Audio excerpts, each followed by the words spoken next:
ដោយទ្រង់ឆ្វេងយល់ថាព្រះមហេសីទាំង6ព្រមទាំងបុត្រតែងតែមានមហិច្ឆតាលោភលន់ចង់បានរាជសម្បត្តិមកគ្រងដោយខានពុំបាននោះព្រះបាទសេនាកតរាជក៏ធ្វើរាជសារមួយកំណត់ថាបើបុត្រអង្គណាមួយទៅរំដោះយកព្រះមាតុច្ឆាកែវសមន្តាពីក្រុងកំផនបានបុត្រនោះនឹងត្រូវបានឡើងគ្រងរាជ្យ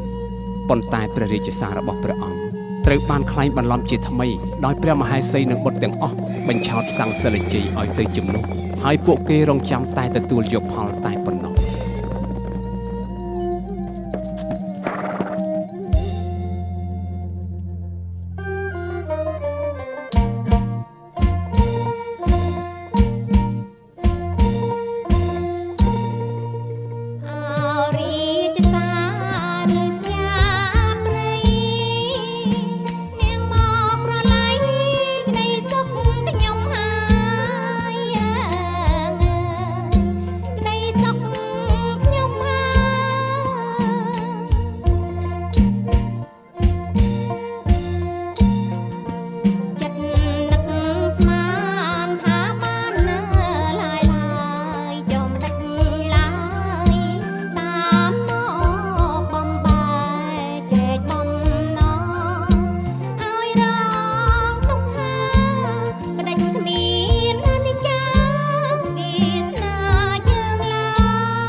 បាយផ្លូវ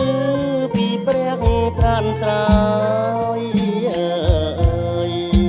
ពីព្រះត្រានត្រើយ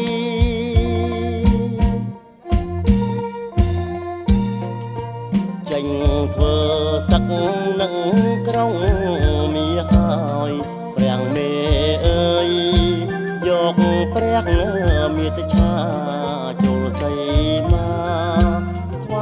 ព្រះវបីបុត្រនឹងវិលវៃ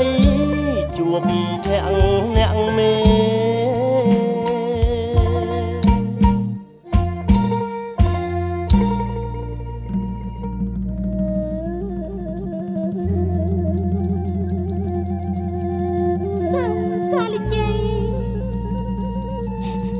សង្សារជ័យ